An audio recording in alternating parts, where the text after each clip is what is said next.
আসসালামু আলাইকুম। বেশ কিছুদিন থেকে আমার স্বামী বলতেছে যে, "খাসির গোশত দিয়ে বুটের ডালের তোমার হাতের রান্না আমার খেতে ইচ্ছা হয়েছে।"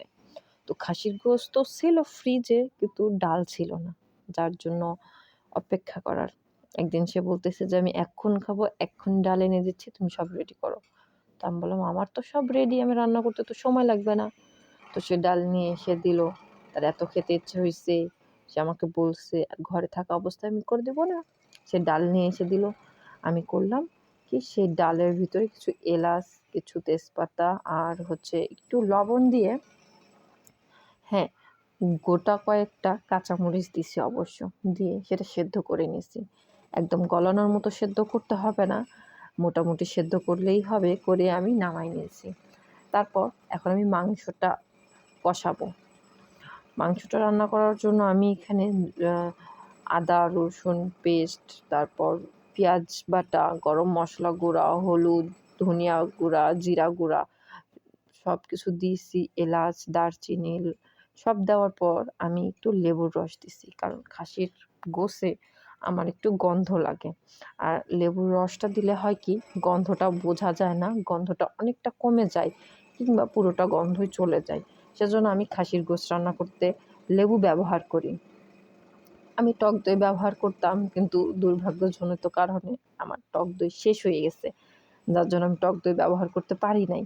তবে হ্যাঁ, আমি এর মধ্যে শাহি জিরা ব্যবহার করছি। শাহি জিরা দিলে খাবারের ঘ্রাণটা খুব সুন্দর হয়।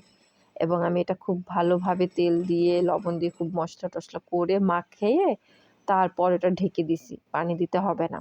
কারণ ফ্রিজের গোশ চুলায় দিলে সেটাতে পানি বের হয়।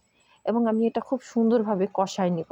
একদম যেমন ভাজা, ভাজা একদম পানি থাকবে না। ভাজা, ভাজা করব এমনভাবে কষাবো যেন মাংসের তেল ছেড়ে দেয়, মাংস কালো, কালো হয়ে আসে। আপনারা দেখবেন রান্না করলে এটা খেতে অসাধারণ মজা।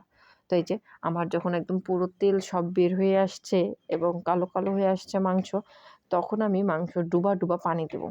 এবং মাংস ডুবা, ডুবা পানি দিয়ে খুব সুন্দরভাবে নেড়ে নিচ্ছি যাতে আশেপাশের মশলাগুলা ঝোলের সাথে মিশে যায়। তারপর আমি এই যে এটা এখন খুব সুন্দরভাবে নাড়াচাড়া করে এটা ঢেকে দেব। কারণ খাসির গোশ খুব সহজেই সেদ্ধ হয় না। এটা একটু সেদ্ধ হতে সময় লাগে।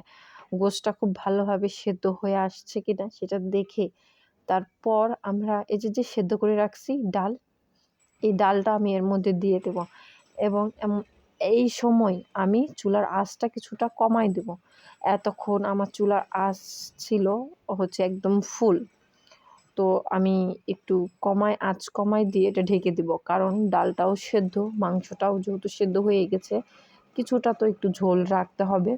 আমি এইটুকু ঝোল রাখবো, কারণ বুটের ডালে কিছুক্ষণ ঠান্ডা হলেই ঝোলটা শুকায় যাবে, মানে একটু কমায় যাবে। এই যে তরকারি নামানো শেষ হলে আমি কয়েকটা সাদা এলাচ একটু ভেজে নিব, হালকা ভেজে নেব। তারপর এর ভিতরে আমি কিছু জিরা দিলাম, দিয়ে সেটাও ভেজে নেব। আর জিরাটা আধা ভাজা হয়ে গেলে এর ভিতরে আমি দেবো শাহি জিরা। দিয়ে এই ৩টা আমি ভাজা হয়ে গেলে গুঁড়া করে সেটা মাংসের মধ্যে দিয়ে দেব। এটা উত্তরবঙ্গের রান্নার শেষে যেটা আমরা মাংসের মধ্যে দিই, আলাদা একটা ফ্লেভার আনে। অনেক সুন্দর স্বাদ হয় এবং গন্ধও খেতে মন চায়। খুব সুন্দর একটা ঘ্রাণ হয়। আর হ্যাঁ, তরকারিটা খুব মজা হইছে। আমরা খুব মজা করে খাইছি। আমার স্বামীর তো খুব পছন্দ হইছে। এটা আমাদের অনেক পছন্দ। আমাদের উত্তরবঙ্গের মানুষের যেকোনো প্রোগ্রামে এরকম একটা খাবার থাকে। হয় ডাল দিয়ে এভাবে মাংস দিয়ে থাকে, অথবা আলুর ঘাটি থাকে।